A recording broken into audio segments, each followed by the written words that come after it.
Welcome to Success Story, the most useful podcast in the world. I'm your host, Scott D. Clary. The Success Story podcast is brought to you by the HubSpot Podcast Network, the audio destination for business professionals. The HubSpot Podcast Network has other amazing podcasts like No Straight Path, hosted by Ashley Menzies Babatunde.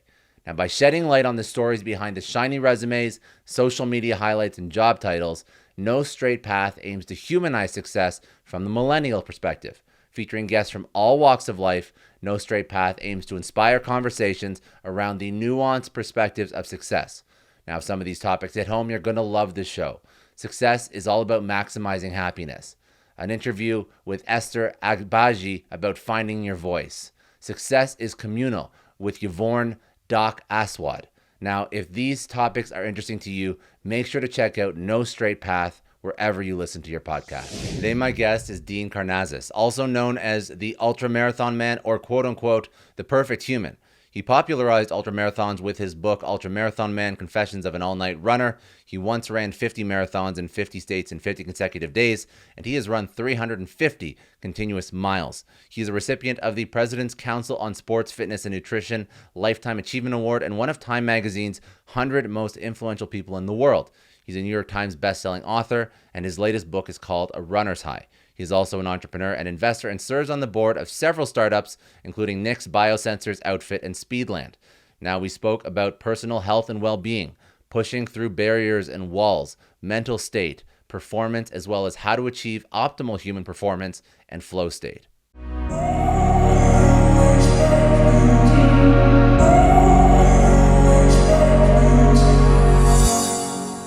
Yeah, so I used to love to run home from school when I was a young boy, like in kindergarten. Literally, when I was 5 and 6 years old, I remember sitting in class just being so restless, and when the bell would ring, I would just dash out of there and sprint home. So those are my earliest childhood recollections. I ran competitively when I was in high school on the cross country team, and then I stopped running altogether. And I somehow graduated from high school. I went to college, and then I went to graduate school. And then I decided I need a business degree, so I got an MBA, and I had a very comfortable corporate job in San Francisco. And on the night of my 30th birthday, I was in a bar, doing what a lot of folks do on their 30th birthday. And at midnight, I told my buddies I was leaving, and they said, "But where are you going? Let's have another round of tequila. It's only midnight. It's your 30th birthday." And I said, "No, I'm going to run 30 miles right now instead to celebrate my 30th birthday." And they looked at me and they said, "But you're not a runner. You're drunk." And I said, "I am, but I'm still going to do it." And I'll never forget, I walked out of the bar and I didn't even own running gear, but I had on these comfortable, like silk boxer shorts, these silk underwear. So I peeled off my pants and just threw them down the alleyway and stumbled off into the night, heading south, knowing that a city called Half Moon Bay was 30 miles away. And I said, just run to Half Moon Bay. And that night forever changed the course of my life. I made it straight through the night and decided the next day I was going to quit my job and become a runner. How do you even Oh my God, that's such a, like that's the kind of story that gives somebody chills. And I know that if people have, you've written a couple of books now and you told your story. So some people have heard the story before, but if you haven't, that's incredibly inspiring. Now, when you did this, obviously you probably sobered up halfway through and thought, what the hell am I doing? And then you kept going for the other, I don't know, 10, 15 miles, however long it took you to sober up as you're running through the night.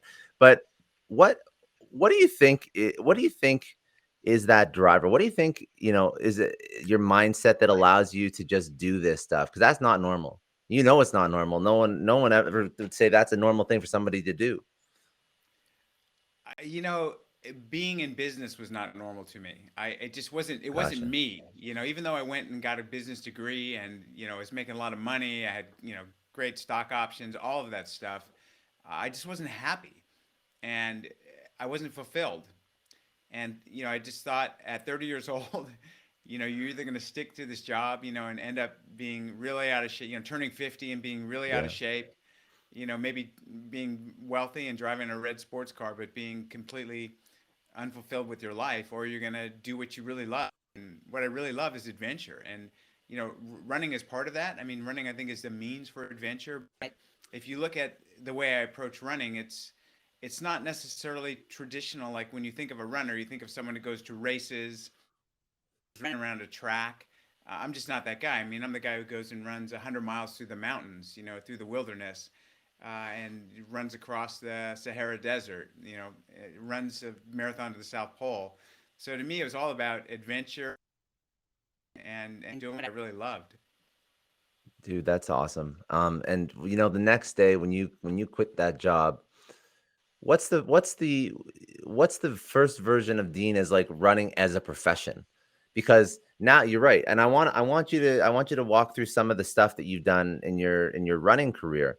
But where do you even start? Like, where do because I guess the mind of a runner when they're young, they do track and then maybe they want to go and I'm not a runner, so I'm actually curious. Like, is the natural progression like to the Olympics? Like, would that be like the epitome of what a runner wants to do? And then after that, it's sponsorship and endorsement deals. Like, you're 30, you're probably well past the age of many people that have been paid to do this in some form. So, how do you even envision what running is as a business for you? Well, that's a good question. I mean, a lot of people say that there's so many lessons from sports and athletics that translate to business, but Yeah. I'll also say there are lessons from business for me that translated to running career.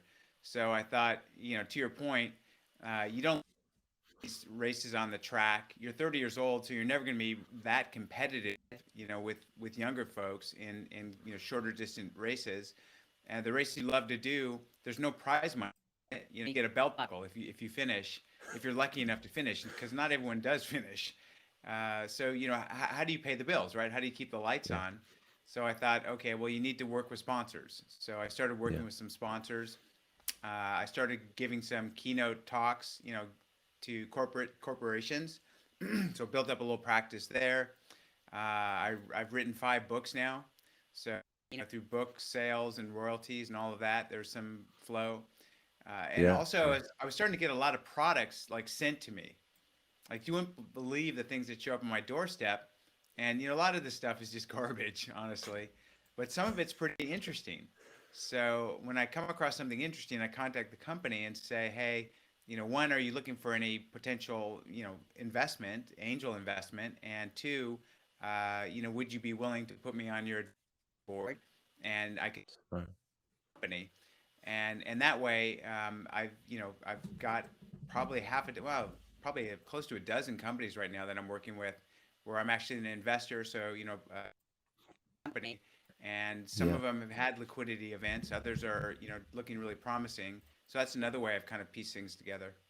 Very smart. So this is so normally it's like I try and take like the lessons, like when you talk about business, like like football coaches come up a lot because they talk about various like business concepts and coaching and how to build a team and stuff. So you've actually gone the opposite end. You took some of your business lessons, applied it to your own career.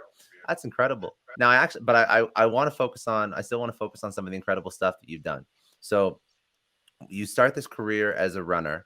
Um, you've done some absolutely like mind-boggling, I didn't even know they existed things over your career.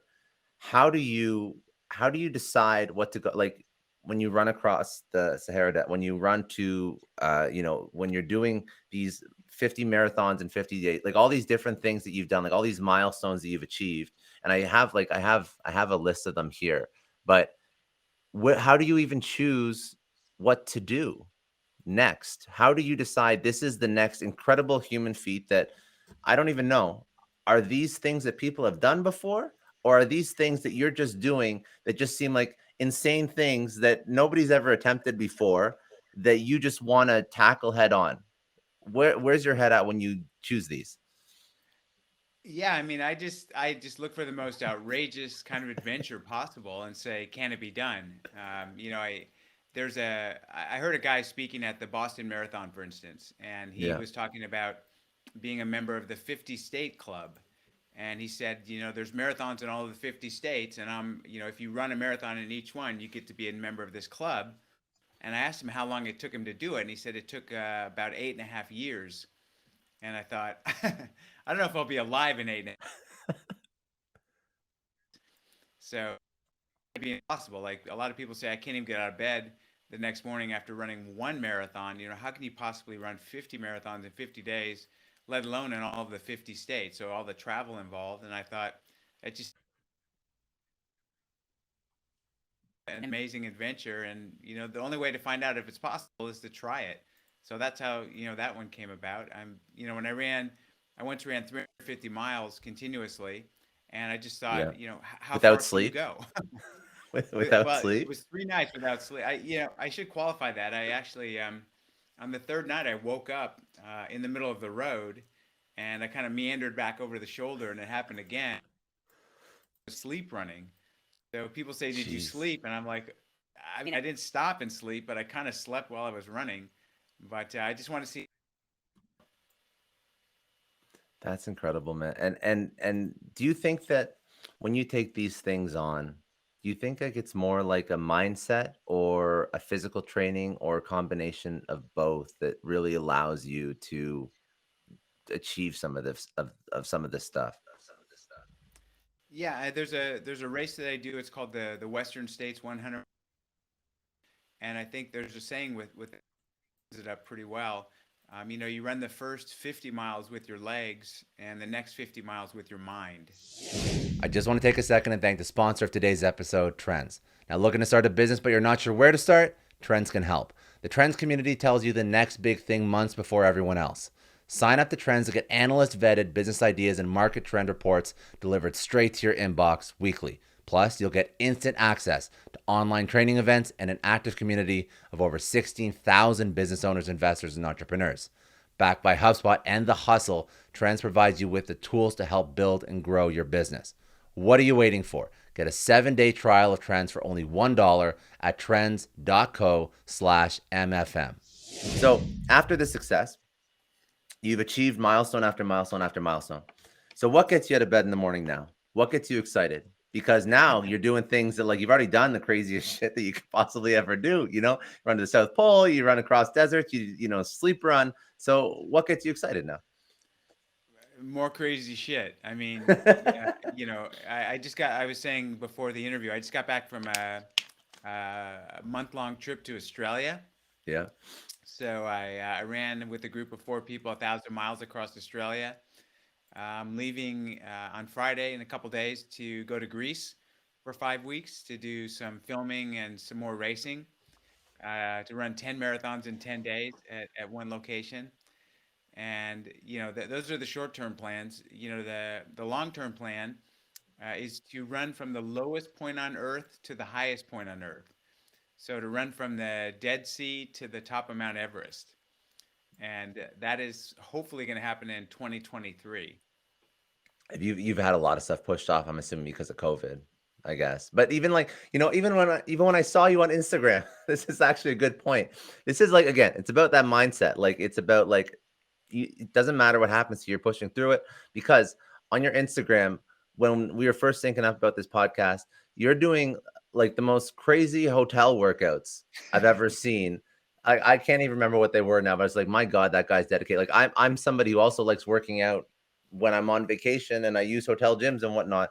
But I don't think I've ever gotten to the point where you were like makeshifting a gym inside your hotel room. So there's something to be Yeah, no, I said for mean it that. was it was 2 weeks in that hotel room, and there's a couple of commitments I made going into it. One is that I wouldn't sit down from the moment getting out of bed. I would not sit down until I went back to sleep. So all day long I was on my feet, which is in a 350 square foot hotel room. there's, I probably covered every square molecule of space in there. I remember one day I woke up and I was looking for new challenges like every day. And one day I said, okay, today I'm going to do 500 burpees. So I did 10 sets of 50 burpees. So I did 500 burpees in one day. But you're right. I mean, that was a mental game like I think none other I've played because occupying your time in that small of an area for 2 weeks required some creativity. So you mentioned something, and this is sort of a common theme, like this, like even like when you're in something like a hotel quarantine, or you're just trying to run from the lowest point in the world to the highest point in the world, it's mindset. What tips do you have for getting your mind right to actually accomplish this stuff? Like, how do you actually set yourself up so that you are in the right mental state to go after these challenges? One I think is to have a goal, because if you don't have a goal, you're you're not moving in the right direction. You're moving in any random direction. So once you have formed a vision of a goal, then you can fill in the blanks. Like how do you get there?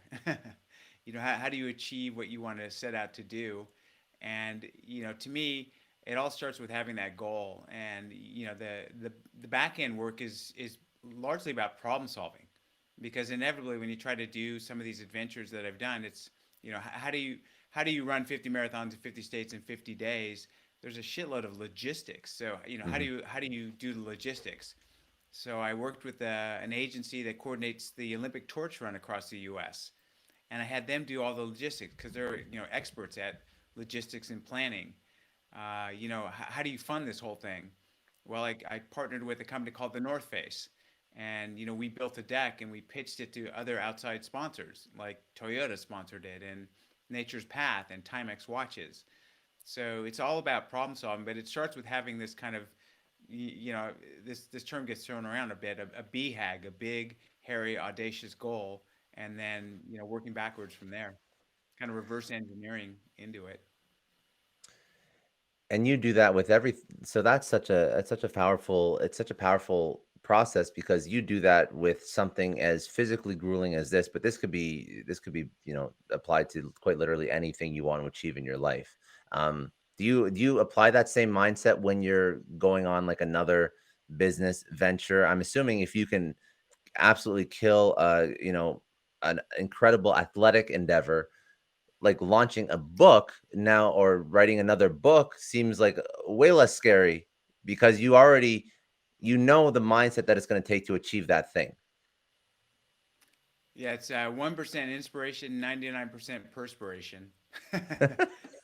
So Writing when a you book, yeah, it's a yeah lot of grunt work. I mean, anyone who's written a book can attest to this. It's not glamorous work. It's a lot of word crafting. It's a lot of yeah staring at a blank page, trying to come up with a sentence structure that works. So it's a lot of just blocking and tackling that makes a good. And what did you, and let's unpack like the most recent book that you actually put out, like a runner's high. Like this is why, this is how we synced up, and this is, I know that you want to talk about this a little bit. So what's the goal? Like what's the takeaway that you wanted to deliver in this book? Because now you've put out 5 books. So what's the main theme for this one? Yeah, well, I wanted to live up to the title. So, I wanted someone to get a runner's high from reading a book and seeing if that was possible. So, I wanted the book to be propulsive from the very first sentence. I wanted the reader to be hooked and just be turning the pages and be engaged and be in my shoes. So, I really wanted to put the reader in my shoes and to vivid and lively and get someone kind of motivated and inspired. There's a lot of training books on running out there. There's a lot Hmm. of prescriptive books, and to me, the the real magic is in writing a book that motivates someone to get out there, and because we all know, hey, we should be following this training program, or this is the protocol we should be um, you know uh, dedicating ourselves to, but getting yourself out the door is a different story. So I wanted to write a book that got people out the door, that really inspired them and just gave them the energy, like, yeah, I want to go running right now. And how do they, so say they have the motivation and they know it's right. So let's learn from the arguably best person in the world to ask. Say you want to take up running, what are some of the things that you should actually do? What are some of the steps that, if I wanted to turn this into a hobby of mine, because obviously an incredibly important thing to do to be healthy, and I am, let's use your example, say I'm 30, say I'm 40, say I haven't done anything in the, the past 10 years. I feel like I'm speaking for my own. Now I'm just asking you myself, because if I went for a 30-mile run, I'd have my ass handed to me. Like I'd get my ass kicked. So what are the first steps you take? Yeah, I always advise people to start from the ground up. So invest in a good pair of shoes. Running footwear technology has advanced so much in the past 3 years. It's amazing how much difference a good shoe could make. So visit a local running specialty store and have them fit you in a good pair of running shoes. And then I say, don't run for distance, for time. Try to run for 5 continuous minutes. And I know to any trained runner, they're going to say, well, that's crazy. That's not even the beginning of a warm up. But for someone who's just starting out, to run 5 minutes continuously is tough. And the goal is to not run for 3 minutes really really fast, then walk for 2 minutes, but to run continuously for 5 minutes. And once you can achieve that, I say try to run for 10 minutes, and then try to run for 15 continuous minutes. And for 15 continuous minutes, then you can start tracking distance. A smartphone to do that, or any of the timepieces these days, an iWatch or Yeah. a Garmin or a Fitbit, they do a really good job of monitoring your distance and your pace. And when you run, let's talk about even some of the benefits, because you mentioned like a runner's high, and that, like, I guess that's a serotonin release when you're running, and that comes with a lot of activity. So what are some of the benefits potentially for your personal health and well-being? I think there's some obvious ones there, but in other aspects of your life as well, there must be some benefits to taking on a hobby like running. I'd love to hear your opinion on that. Creativity. There's a saying, motion stirs emotion. So I do a lot of my writing while I'm running. So I just dictate into my phone using my voice recorder.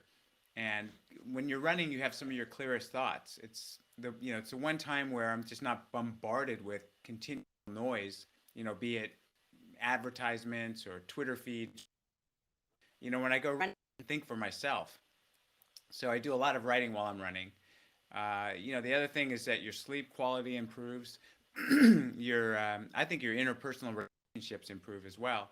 Running is very humbleizing.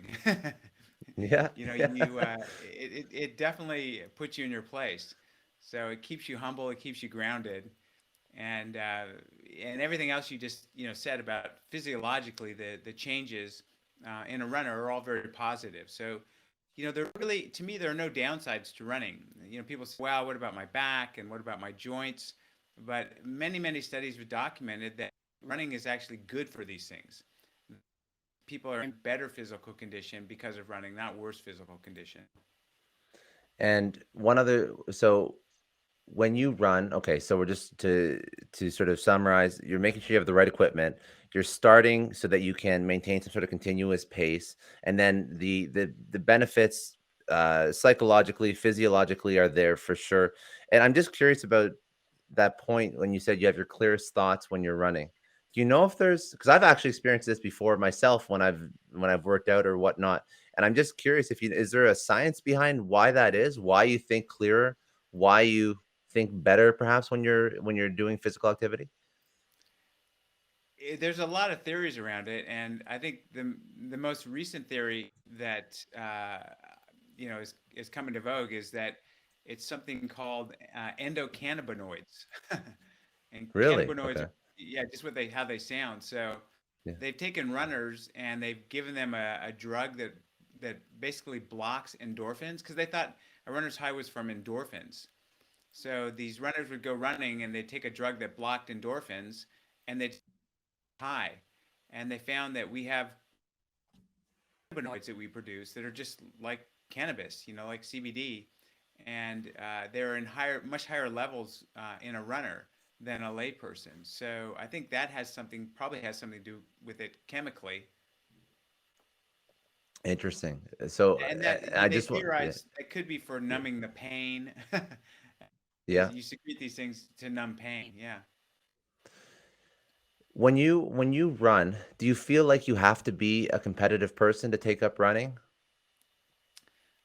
I think that, anyone who picks up my books, especially this most recent one, A Runner's High, I talk a lot about me for nothing other than the joy of running. So I certainly like to compete, and I certainly do a lot of competition.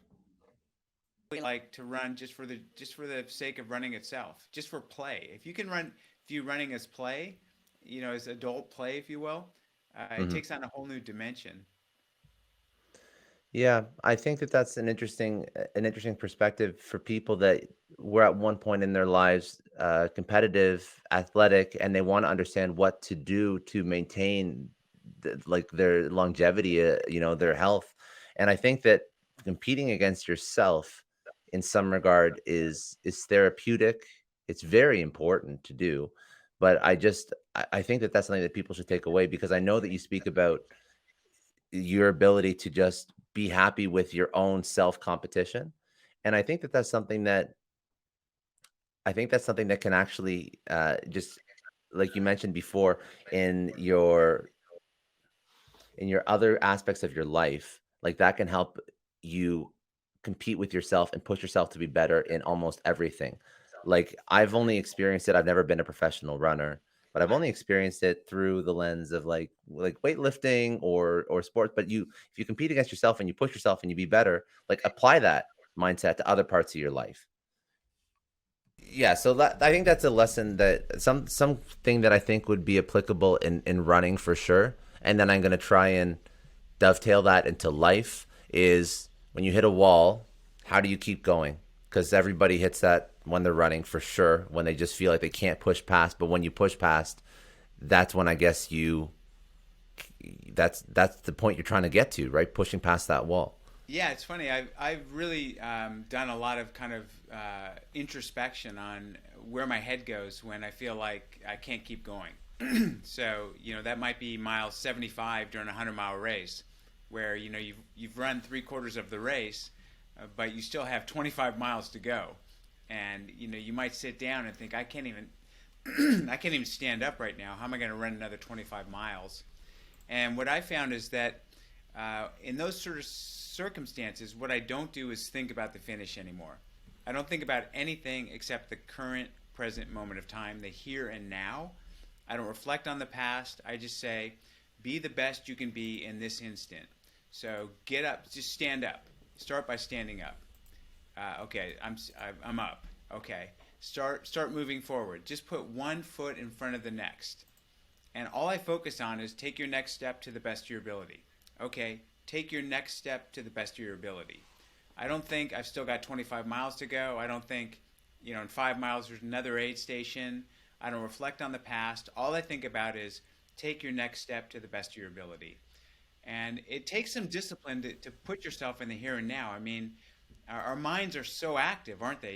Even now, as we're having this conversation, there are probably 1,000 things going on in the background of your head, and as the Yeah. listeners and viewers, you're thinking about a lot of things, but I don't think about anything except taking my next step to the best of my ability and just executing in that moment. And I've gotten through some really tough periods, both in running and in life, by just being present in the here and now.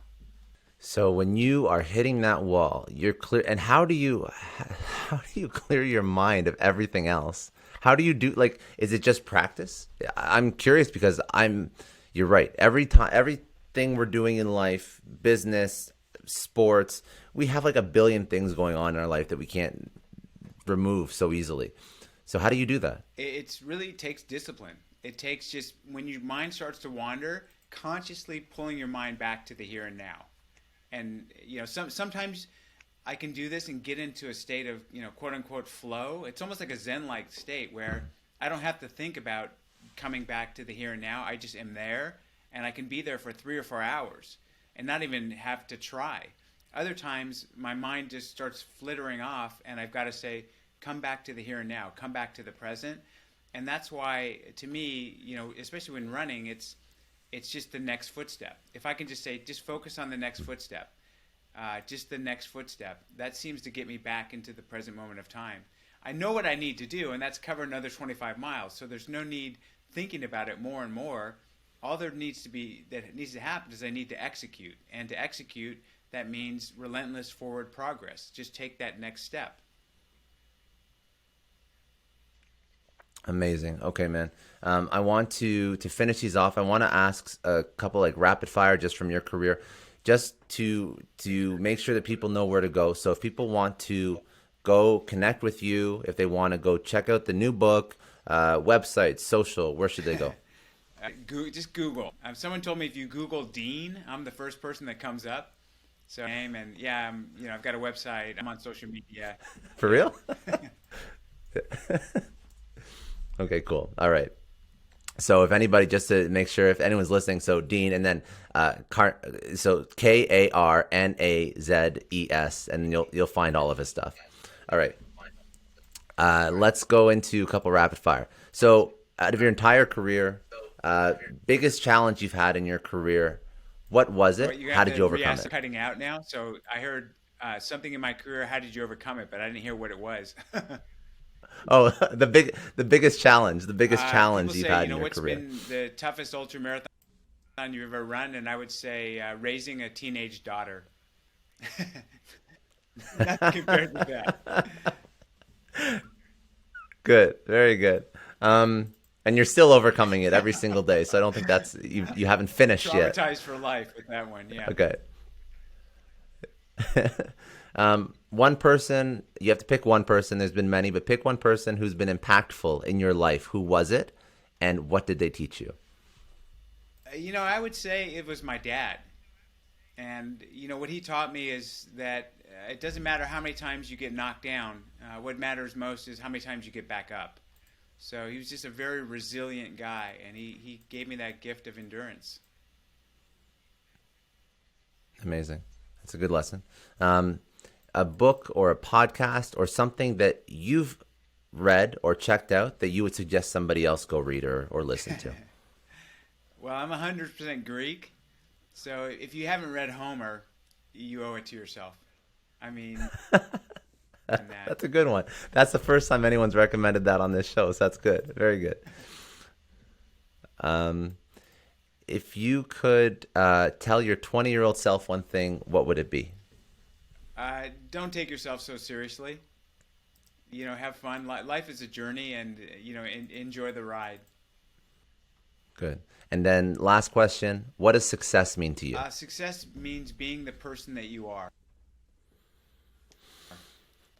And anything less than that is a sin. So being true to yourself. Again, I'm 100% Greek. The Oracle at Delphi said, know thyself and be thyself. And if you can do both those things, you're successful.